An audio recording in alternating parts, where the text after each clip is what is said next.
The pregnancy seemed normal until the standard 20-week ultrasound, and they saw that something was up with her heart and potentially her spine. So we had a lot of follow-ups with the good folks at BC Children's Hospital, and then prior to her birth, the cardiologist diagnosed her with a congenital heart defect. And that began the story of the medical journey. So then the plan was put in place. She would be born at Women's, transferred immediately to Children's ICU for monitoring by the cardiologist. And there they ran the standard tests that they give kids that in her place. And they discovered some other medical issues and also began emerging some developmental issues at that point as well. So that was our first 2 weeks with Vivien.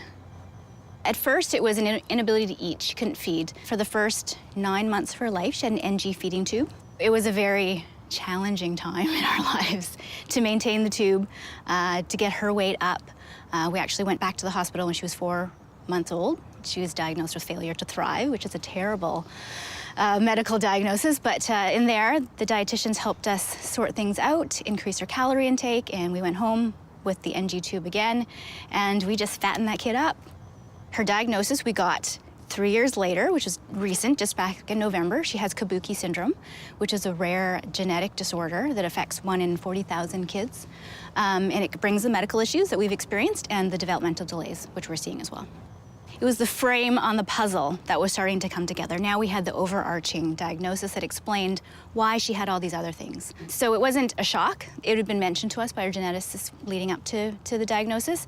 And then when it finally happened, it was like, okay, now we have something to call it. If anything, it was better.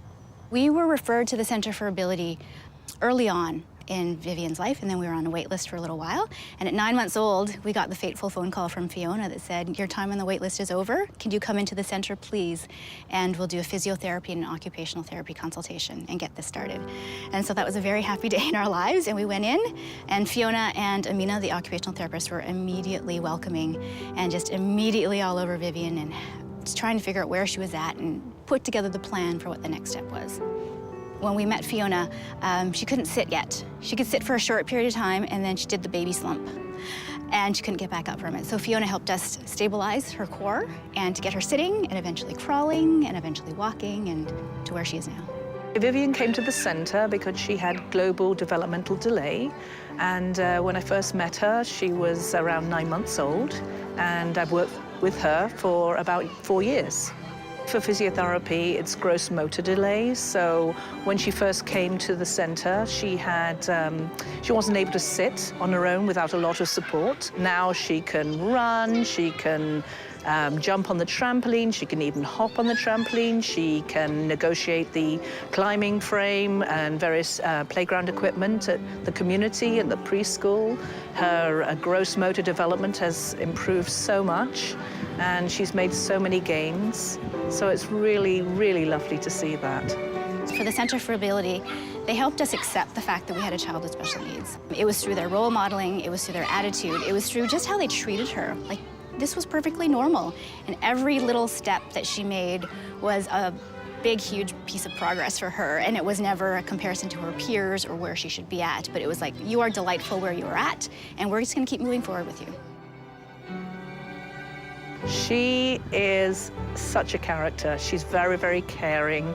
She's determined to succeed. She puts in a lot of effort to overcome her physical challenges, and she always has a smile on her face.